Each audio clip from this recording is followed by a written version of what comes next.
From Lagos, the nation's commercial capital, this is the News at 10. Live from Channels Television. Reporting tonight, Amarachi Ubani.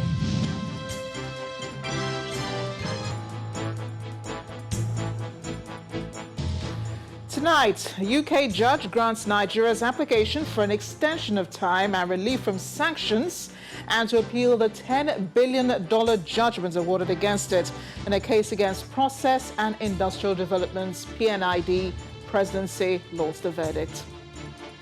Lagos residents expressed concern over the recent increase in the pump price of petrol, worried about the corresponding rise in the cost of living, even as civil society organizations lead protests elsewhere. Russia presents samples of its COVID-19 vaccines to Nigeria's health authorities. Our hopes are fading for finding a survivor in the rubbles of a collapsed building 1 month after an explosion that rocked the Lebanese capital, Beirut. Plus, business, sports, and later from our studios in London.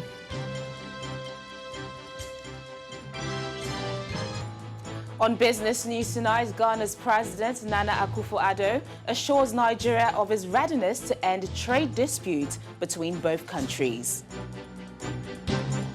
On sports news tonight, Lionel Messi confirms he will remain at FC Barcelona next season after making a shock U-turn about his future with the Catalan club.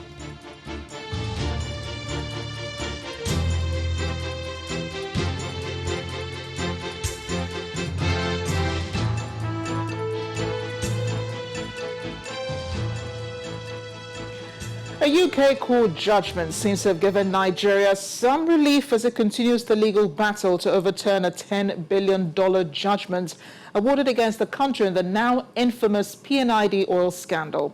First win over the P&ID scandal, the judgment of the Business and Property Courts of England and Wales now allows Nigeria enough time and relief from the sanctions in the case. A trial judge, Ross Cranston, calls it an exceptional case proven by Nigeria. But for the federal government, it is a major victory to properly unveil the dark sides of the P&ID deal, which it says was shrouded in secrecy. It will also avail Nigeria an opportunity to prove to the court that the court should not have awarded a $10 billion fine as damages in a contract it said never existed and was designed to fail from the start. Call it a gain in the legal battle in the fight against corruption. You may not be wrong, and that's where we take off tonight on the News at 10.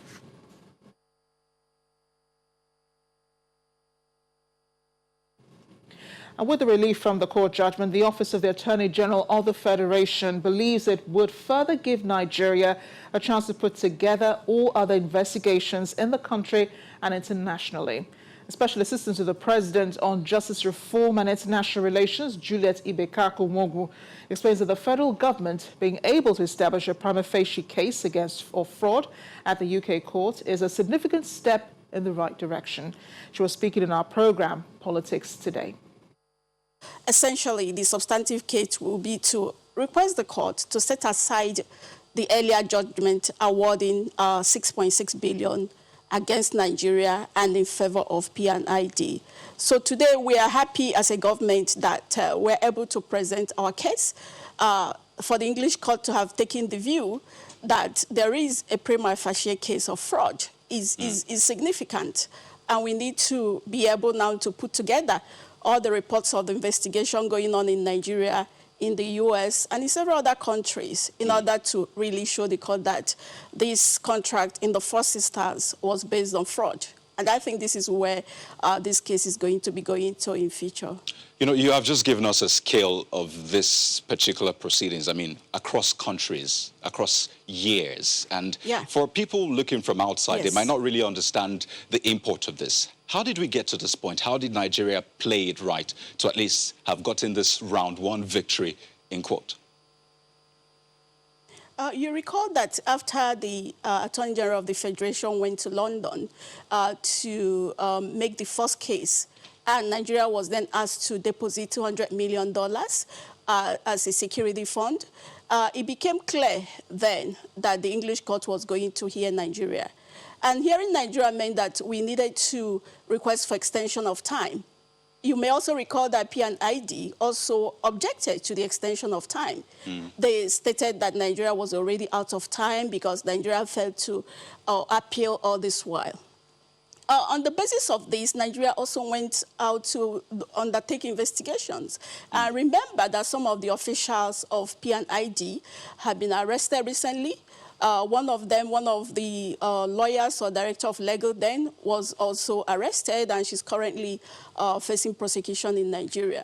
We're also working closely with our U.S. counterparts in investigating some of the actions, or if you like, some of the internal fraud that occurred, meaning that there were insider dealings, money exchanged hands, and Nigerian government is now trying to unravel all of that and present that report to the court. Another international lawyer, Akimade Ajibola, believes Nigeria has indeed been able to prove that the transaction of this magnitude has every likelihood of being shrouded in secrecy. Nigeria has gone back and has raised under Section 68(1) and 2 of the Arbitration Act that there's been a serious irregularity which borders on issues of fraud.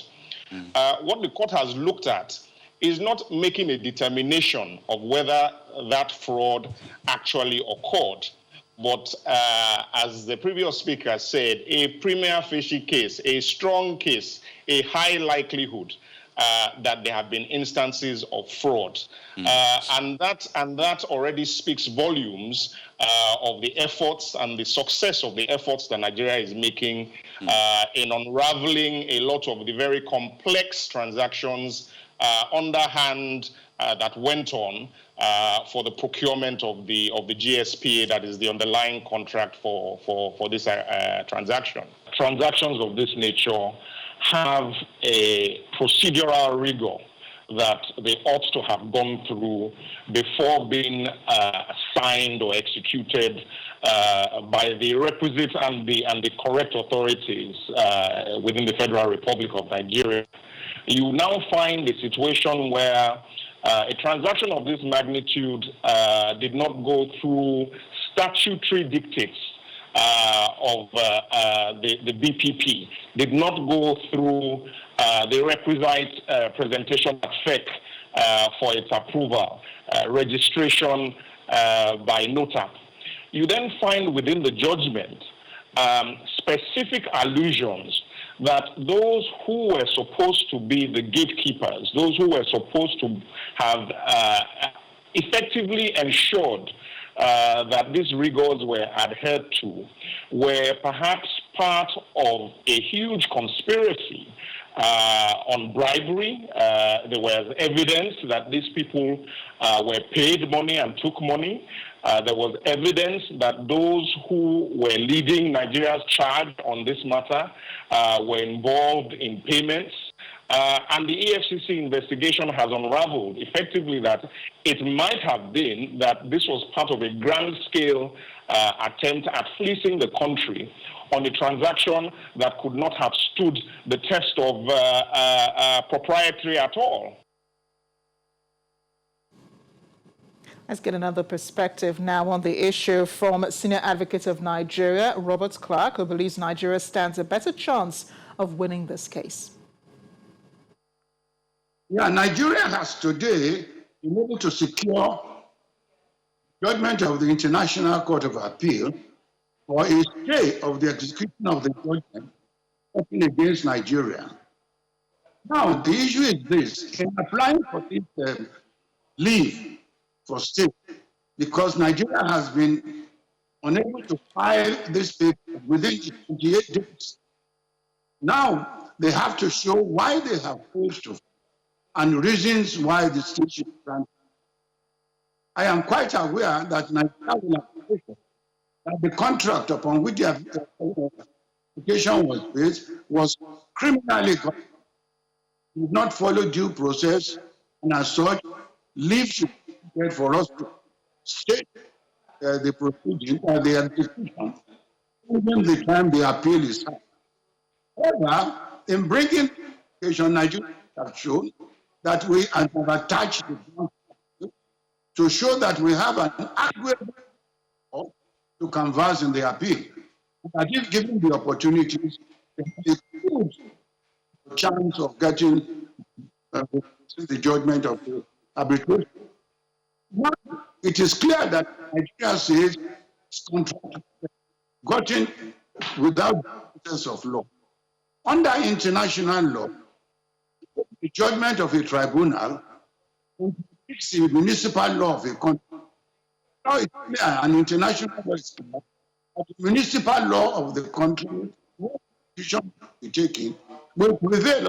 And I'm sure Nigeria has these defenses in many. I have seen twice, 2 international fora. A judgment of a tribunal conflict domestic law or domestic law of Nigeria. Domestic law takes priority more than the. I'm sure this is a good beginning for Nigeria.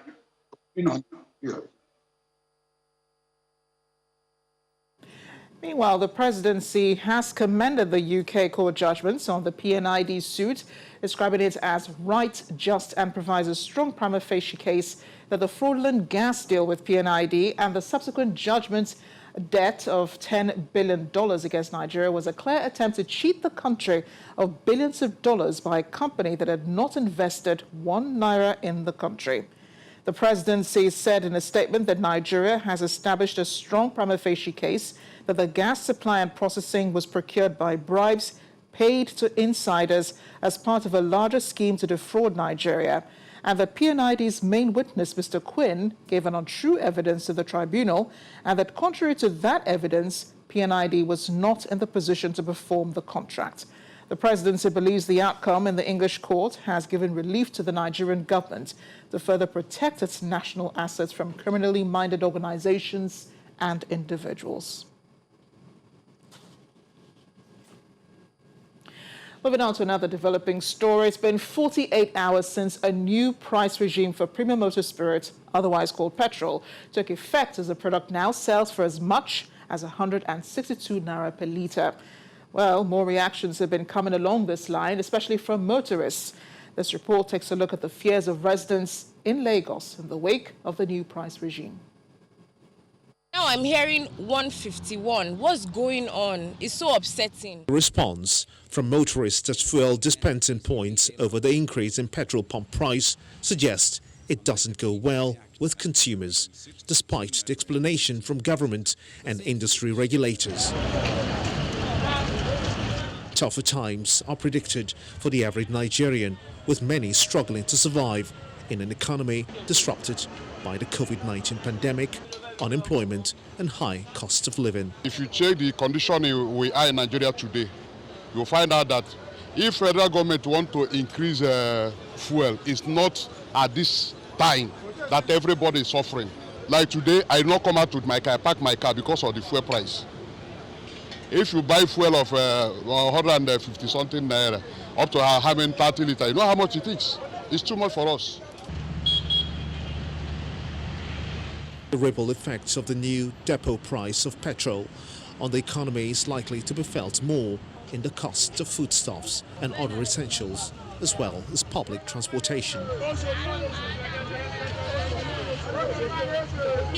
Honestly, no effect. But I don't know as of now. Maybe it's in some other places. But for me, everything is okay for now. It's where we used to enter for 15 naira. Now it's 100 naira, 150, 200. Take for example, from Egbeda to Oshodi, it's 200 naira, but now it's 600 naira. Right from this morning. Because of the time I left home, because of not a traffic hour, so the transport was still the normal fare I normally pay. But if it's the rush hour that you consider transportation hike generally, the tripling effect will be there.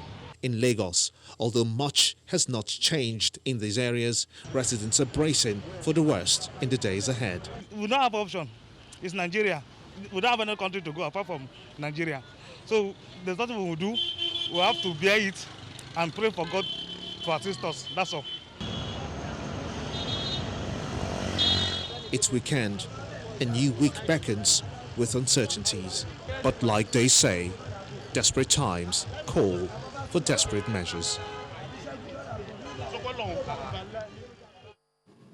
In part two, after the break, we'll have more on the reactions to the price hikes as civil society groups protest the hikes in electricity and petrol price, just as National Association of Resident Doctors resolve to embark on a nationwide strike.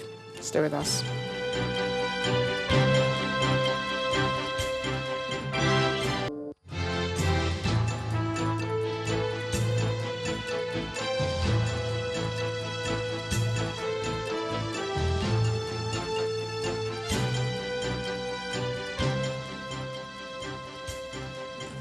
Welcome back. If you just joined us, you're watching the news at 10 live on Channels Television Lagos. A reminder of our top stories. UK judge grants Nigeria's application for an extension of time and relief from sanctions and to appeal $10 billion judgment awarded against it in a case against Process and Industrial Development's presidency lauds the verdict. Lagos residents expressed concerns over the recent increase in the pump prices of petrol, worried about corresponding rise in cost of living, even as civil society organizations lead protests elsewhere. Russia presents samples of its COVID-19 vaccines to Nigeria's health authorities. And hopes fading for finding a survivor in the rubbles of collapsed building 1 month after explosions that rocked the Lebanese capital, Beirut.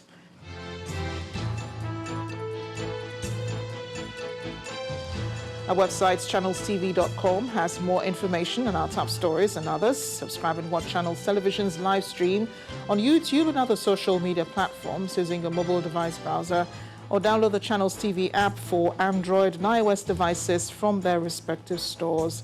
You can also watch us via your smart TV platforms on Apple TV, Android TV, Fire TV, and Roku.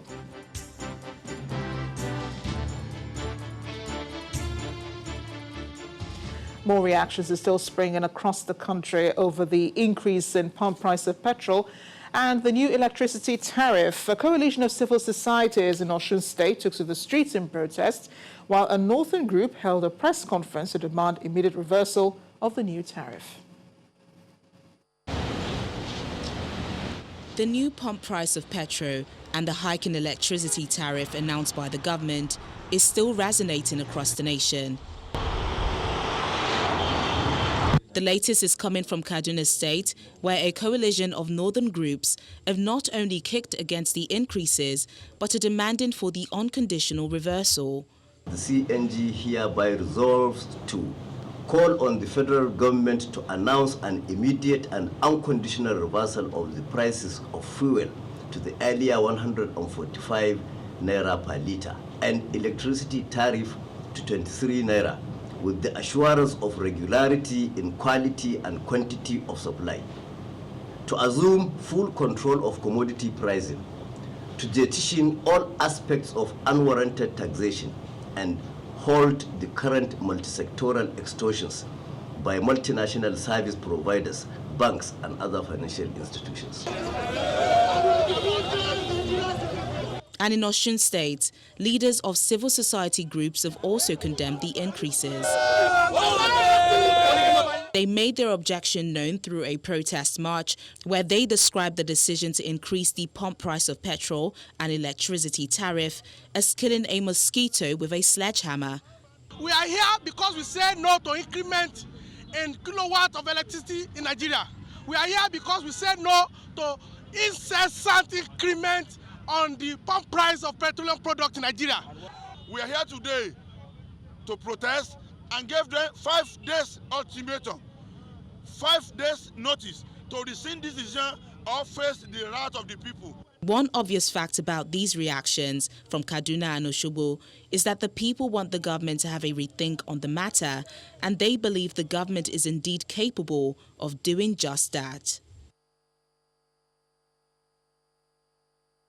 To other stories, the Nigerian Association of Resident Doctors has declared a nationwide industrial action beginning from Monday, September 7th, to protest against the non-payment of COVID-19 hazard and other inducement allowances. NARD President Aliyu Sokomba said in a communique at the end of the association's virtual executive council meeting that the federal government has continually failed to honor the agreements reached with the doctors during the previous meetings to forestall this industrial action. According to the statement, the leadership of NARD is asking its members nationwide to down tools spending when the government releases funds for the residency training program. Politics now. President Muhammadu Buhari has asked the leadership of the ruling All Progressives Congress to work diligently and ensure fairness in electoral processes leading to the next month's governorship election in Ondo State.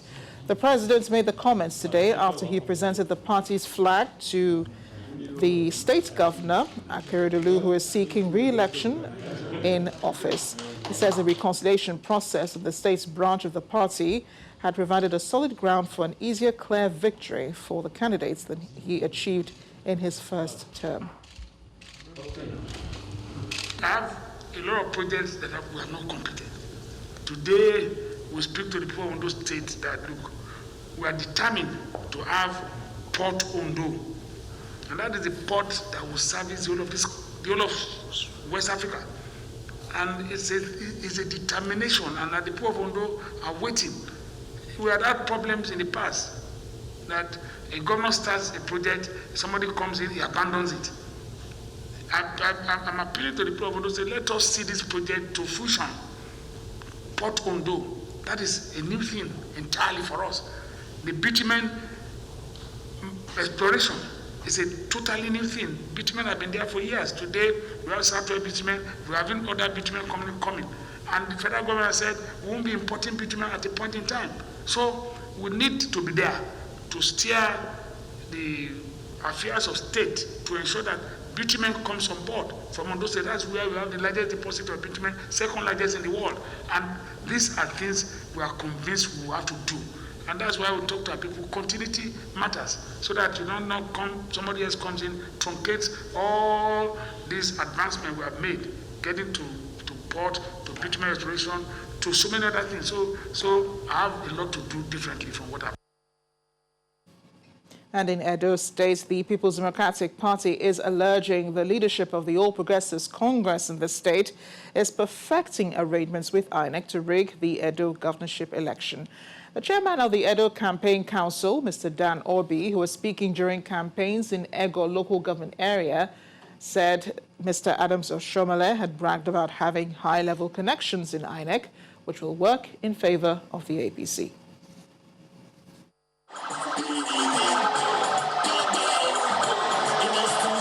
A team on a mission. The PDP campaign team moves along Mission Road in Benin City, the Edo State capital.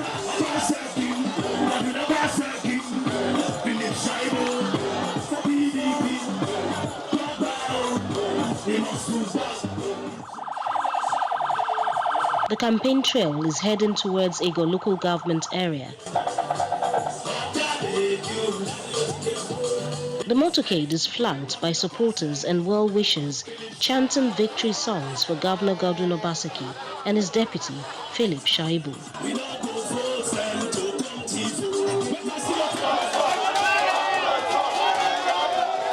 On arrival at their destination, hordes of PDP faithful lead the PDP delegation to the rallies.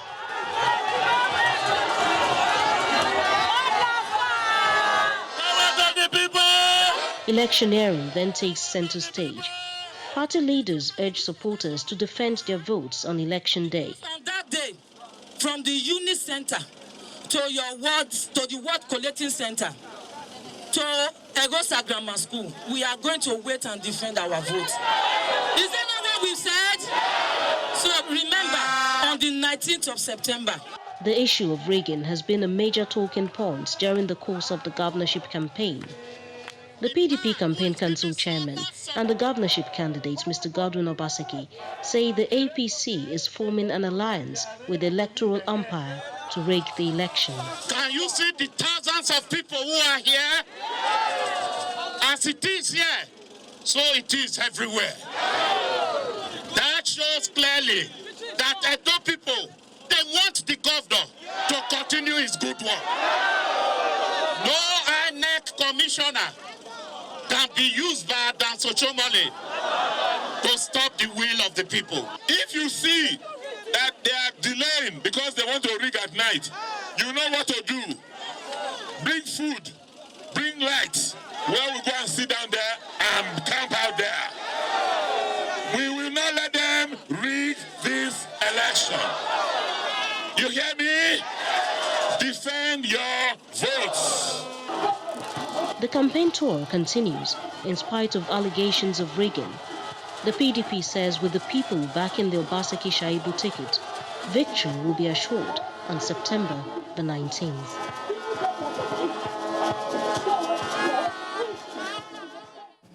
As for the governorship candidates of the All Progressives Congress, Pastor Osage Ize-Iyamu, he's promised to tackle the age-long problem of potable water supply in Esan land through his infrastructure components in the Simple Agenda Manifesto if he wins the upcoming Edo governorship election on September 19th.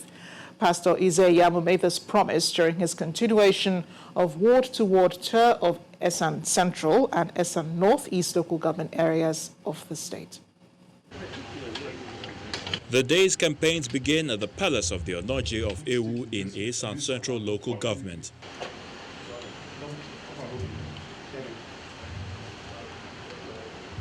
The APC and its governorship candidate, Pastor Osage Ize-Iyamu, are here for a royal benediction before proceeding for ward rallies in the Onoje's domain.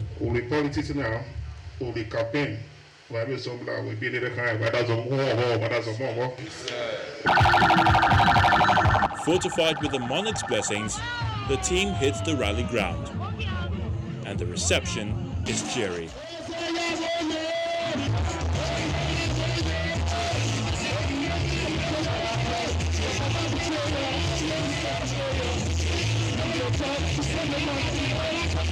The APC candidate then identifies some areas of need in the community, one of which is water, which he promises to tackle. Not with this kind of time, because you're going to go far to look for water. But I want to assure you, once we come in, we'll solve the local problem in this place. There are many things we are about to promise we will not do. We promise in our 200,000 jobs. How many people for this place? For Ward 7 or for Ward 8, they employ. While members of this community are grateful for the promise, they are expectant of more even as they pledge their mandates to the APC. Boyhood, road, hospital, and school. These are the things I want him to do. May God let him win.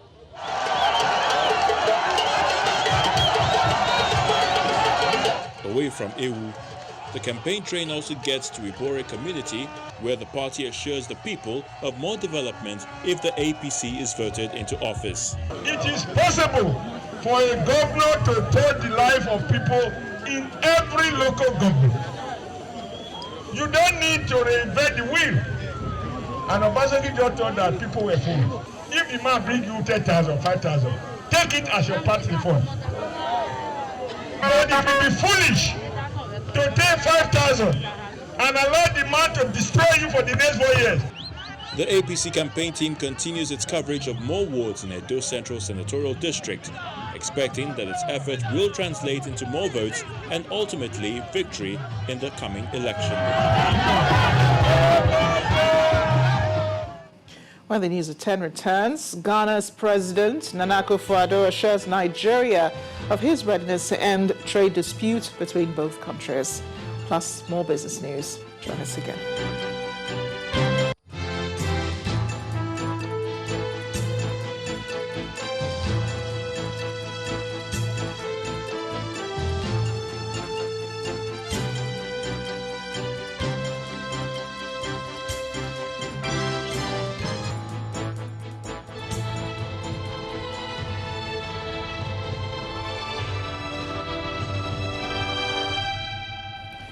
Welcome back. The Russian government has presented samples of its homemade COVID-19 vaccine to the federal government.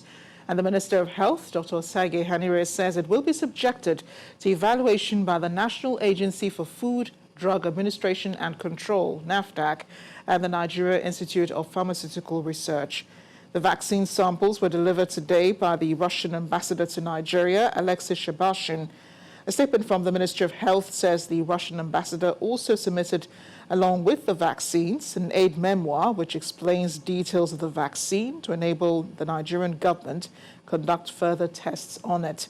Meanwhile, the Minister of Health notes that Nigeria has been participating in a series of knowledge exchange and contacts with different research bodies and countries to find solutions to the COVID-19 challenge, and had contacted the Embassy of the Russian Federation in Nigeria for right of access immediately the Russian COVID-19 vaccine was announced.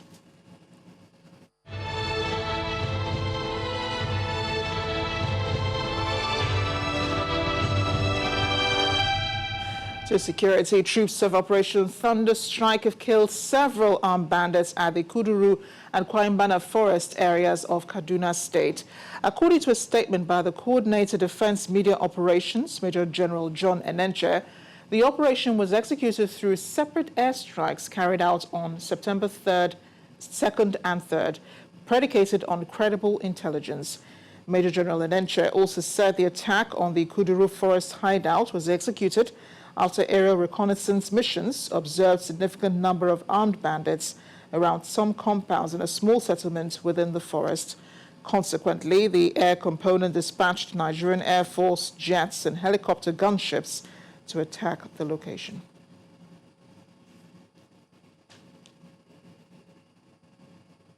The Anambra State Governor, Willie Obiano, has reiterated his resolve to tackle housing deficit in the state through the establishment of affordable housing schemes in strategic locations in the state. The comments were made while flagging off the construction of 500 homes to be built at the Anambra Luxury Place Estate in Nkwele, Oyi local government area. The estate is a smart city which will have the full complement of modern facilities and utilities. Over 500 families in Anambra State will become homeowners in the next 30 months under a new housing scheme by the state government. The Anambra State Luxury Place Estate is sited at Nkwele Uyi local government area of the state. It was conceived more than a year ago after a 4.3 billion naira deal was signed between the state government and contractors handling the housing project to provide affordable accommodation for residents. Housing should be more than shelter, since it embraces all social services and utilities that go to make a community or a neighborhood a livable environment. The development, therefore, of the Anambra Luxury Place Estate employs cutting-edge planning principles on the design of infrastructure network that exploit the feasibility of underground utility plans integrated with the complementary form of the above-ground master plan to make the estate more exciting and doable. Over 50 hectares of land is being used for this project, which will boast of facilities befitting an estate. The project is already generating significant jobs for our people and will continue to do so. We're looking at over 200 direct jobs and over 500 indirect jobs, so to speak. This project sends a signal to all investors. Anambra is open for business. It's a choice location, according to the governor, who appeals to everyone to own a piece of it. One thing I like people to do is, I would like you to buy a house here in this estate for one particular reason. In a short while from now, this place will be one of the best estates in Anambra State. This estate is 10 minutes away from the Anambra International Airport, which we will commission by God's grace in April next year. The state government says it's confident of initiating housing projects like this, as the state can boast of good security, improved road networks, and enhanced power supply. To some company reports, Presco PLC has declared a final dividend of 200 kobo ordinary share for the financial period ended December 31st, 2019. The annual general meeting also saw the election and re-election of key board member auditors and directors to pilot the affairs of the company. It's the 27th annual general meeting of Presco PLC, holding in Ikwabaoha local government area, Benin City, Edo State. This gathering seeks to present the audited accounts of the company for the year ended December 31st, 2019, together with the reports of the directors, auditors, and statutory audit committee. Giving their own opinions, auditors say financial statements give a true and fair view of the financial position of Presco PLC for the year in review. The company's financial position, statements of profit or loss, and other comprehensive income are in agreement with the books of accounts and returns. We reviewed the external auditor's management letter for the year ended 31st December 2019 and are satisfied that management is taking appropriate steps to address the issues raised therein. The audited financial report for the period ended December 31st, 2019 of Presco PLC revealed a turnover of 19.7 billion naira, down by 7.59% away from 21.3 billion naira recorded in 2018. The reported profit before tax also dropped by 4.13% to stand at 6.60 billion, below the previous close of 6.321 billion. The company shed its profit after tax by 10.72% to settle at 3.838 billion, below 4.29 billion naira reported previously in 2018. Seemingly impressed by the development, shareholders commend the company for its steady growth over the years. Very satisfied, because future here, oh my God, they are going to be paying real dividend to us. For the management of Presco, the performance has been a remarkable one. To have declared the dividend of 2 billion, which is 2 naira per share, is a rare feat. In a period when close to 5 or 6 months of the year, has been inactive because of COVID. Part of the 10-year is to consolidate on the expansions that we have made, and then to add on those elements that will enable us to contribute immensely to import substitution. Presco PLC engages in the cultivation and development of oil palm plantations, palm oil milling, palm kernel processing, and vegetable oil refining in Nigeria. It's involved in the extraction, refining, and fractioning of crude palm oil into finished products. Here's Teniola Shibawale with more business news. Banking, so easy, so simple. Dial *894# now to experience it. You first, First Bank.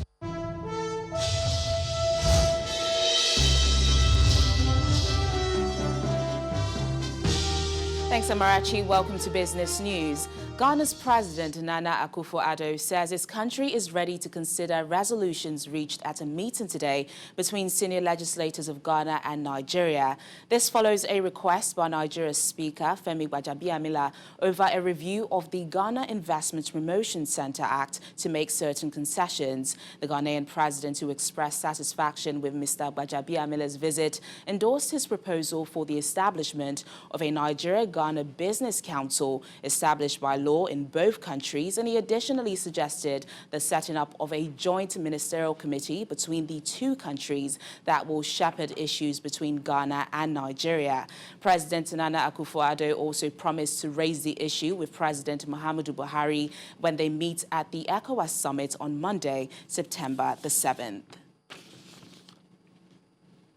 Issues bordering on Africa's manufacturing sector, as well as localizing production capabilities under the COVID-19 pandemic, are top on the agenda as discussions open in a two-day virtual meeting. The meeting, which is a joint initiative by the United Arab Emirates and the United Nations Industrial Development Organization, also focuses on other industrial challenges facing the continent. At a panel session today, Germany's Minister for Economic Cooperation and Development, Gerd Müller, announced that the country is supporting African efforts to strengthen inter-African trade and the diversification of exports by promoting the African Continental Free Trade Zone. He mentioned that Africa, which is home to 6 of the world's 11 quickest growing economies, is the continent of the future, as it accounts for 89% of the world's copper, cobalt, and rare earth reserves. Meanwhile, speakers at the summit say Germany's Marshall Plan with Africa marks a new era that could drive industrial development and deliver huge opportunities for Africa's fast-growing youth population.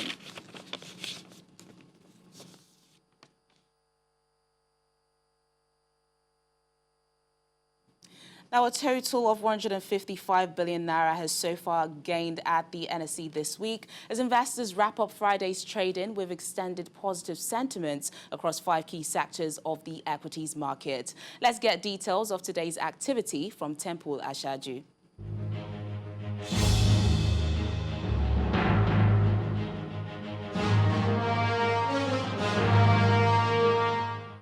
Thank you for joining us on the Stock Market Report. The markets gained 49.36 billion naira today following some bargain hunting in Seplat, as well as investors' euphoria in dividends of Tier 1 banking stocks. Now, this lifted the markets by 0.37%, settling the weekly gains at 117 basis points and further moderating the year-to-date losses of the entire market. While all the sectors closed in green, we noticed the interest in Access Bank that declared 25 kobo in dividends, as well as Fidelity Bank that reported a 33% jump in profits for the first half of 2020. We can't also but notice the huge contributions from the insurance stocks that recorded the largest sectoral gains due to a plethora of bargain hunting across major underwriters. While the public awaits clarity around the full deregulation of the petroleum downstream, investors have their fingers crossed on all the oil and marketing listed companies that we have in the Nigerian Stock Exchange. And that's your Stock Market Report. I'm Temple Ashaju.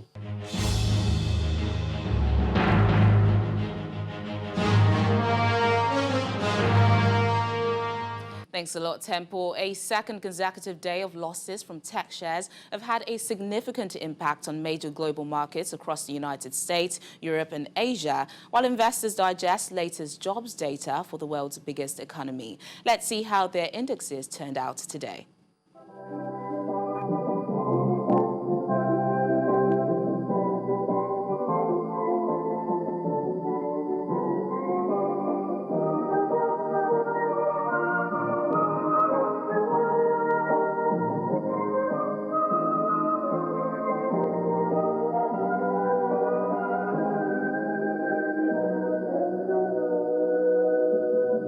And that's Business News tonight. It's back to Amarachi for the rest of the news at 10. Banking so easy, so simple. Dial *894# now to experience it. You first, First Bank. Thanks a lot, Tenny. The Money Laundering and Asset Recovery section of the United States Department of Justice has begun proceedings to seize a mansion owned by Mr. Kola Aluko, who is said to be an ally of former Minister of Petroleum Resources, Diezani Alison Madueke. The Department of Justice had initiated proceedings at the U.S. District Court for the Southern District of Texas to seize the mansion, which is valued at $25 million and located in Los Angeles. The U.S. government told the court that the mansion was bought to launder ill-gotten gains from Nigeria.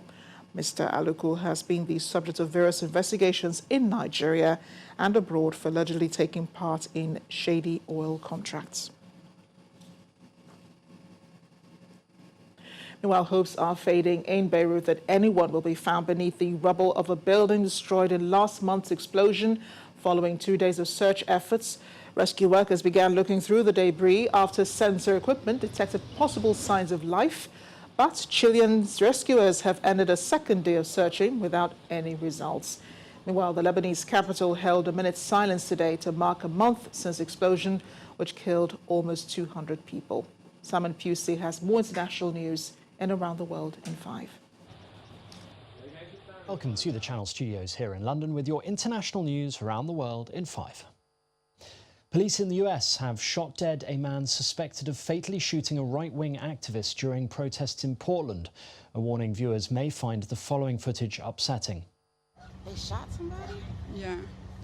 Eyewitness video showed rescue personnel tending to a man lying incapacitated on the ground. Police said he was armed and was shot during a confrontation with officers. Michael Ryanall was being investigated for the killing of a supporter of President Trump during protests last weekend. He earlier said he acted in self-defense when he shot Aaron Danielson. Meanwhile, police in Washington, D.C. have released footage of the first fatal shooting of a young black man under a new body cam law. An officer can be seen getting out of a vehicle before a single gunshot is heard and Dion K is seen falling to the ground. The police department said Kay had brandished a firearm at officers, but protesters took to the streets to demand accountability for the shooting. Russia has said that it wants dialogue with Germany over the case of the poisoning of the opposition politician Alexei Navalny. There is proof beyond doubt that Mr. Navalny was poisoned. It comes as NATO allies agreed that Russia must cooperate fully with an impartial investigation led by the Organization for the Prohibition of Chemical Weapons. Germany has said he was poisoned with a Soviet-style Novichok nerve agent, but Russia has so far not opened a criminal investigation, saying there's yet no evidence of any crime. Facebook has announced it will stop accepting new political ads in the week before the US presidential election in November. The decision comes amid growing concerns its loose approach to free speech could once again be exploited to interfere with the vote. The world's biggest social network also said it was creating a label for posts by candidates or campaigns that try to claim victory before the election results are official. In Lebanon, rescue workers in Beirut have dug through the rubble of a collapsed building with their bare hands after signs of life were detected under a mound of debris. A group of workers pulled up chunks of concrete and other broken masonry as they dug down in a residential district of the capital after rescue workers said they detected signs of a pulse and breathing. The massive explosion killed about 190 people and injured 6,000 1 month ago today. Police say the official suspect in the deaths of 5 children found in a flat in Germany is their 27-year-old mother.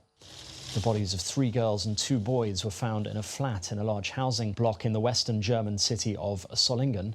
Police say they suspect the 27-year-old mother of killing the children before attempting to take her own life at a train station in nearby Düsseldorf. A fire has broken out on a Panama-flagged supertanker carrying about 2 million barrels of oil in the Indian Ocean. One of the ship's 23 crew members is missing and presumed dead. Sri Lanka has stepped up its firefighting mission with multiple naval vessels spraying seawater at the tanker on fire. Ships from the Russian Navy and Indian Coast Guard are also assisting in the firefighting. In the Democratic Republic of the Congo, supporters of Nobel Peace Prize winner Denis Mukwege have gathered in the streets of Bukavu, his hometown, calling for increased security. They want the government to protect Dr. Mukwege, who narrowly survived an assassination attempt in 2012. Last week, the United Nations said his life was in danger after he and his family received death threats via social media and by phone. At least 7 people have been killed and 3 injured following a blast at a firecracker factory in southern India. Family members were seen looking for survivors at the factory located in the district of Kaduna. The impact of the blast was so huge that it brought down the structure. The cause behind the blast is yet to be ascertained.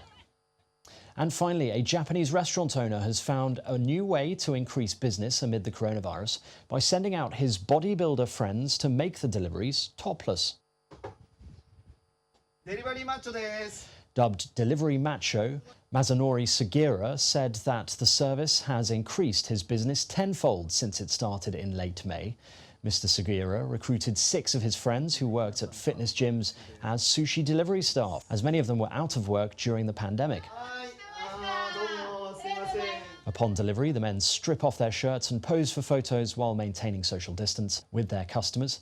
There is, though, a minimum spend of $60 per order.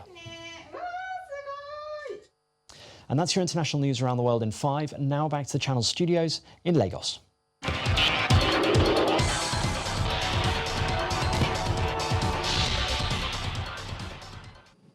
Some sad news. Former Super Eagles defender Ajibade Babalade has died.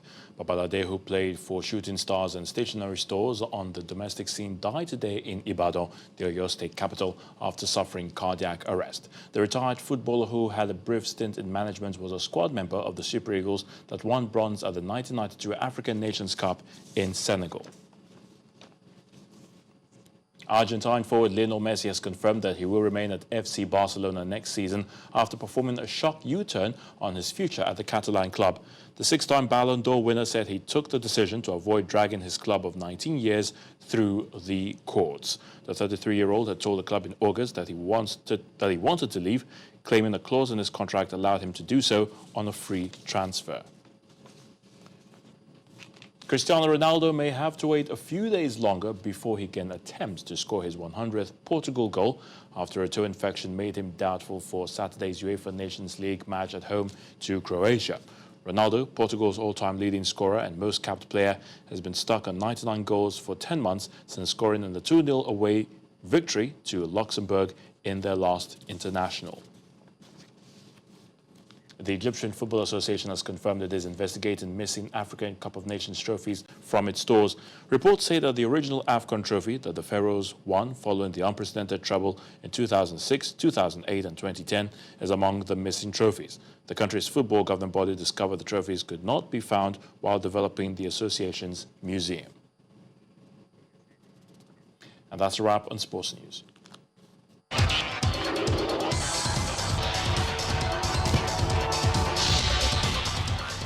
Sunday and the main news again. A UK judge today granted Nigeria's application for an extension of time and relief from sanctions and to appeal the $10 billion judgment awarded against it in a case against Process and Industrial Developments. The presidency has lauded the verdict. Also today, Nigerians expressed concerns over the recent increase in the pump prices of petrol.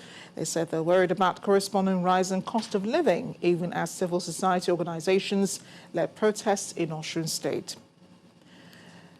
Finally, hopes of finding a survivor in the rubble of a collapsed building was dashed today, exactly 1 month after the explosions that rocked the Lebanese capital, Beirut. That's the news at 10 tonight. Thanks for watching. I'm Amarachi Ubani. Good night.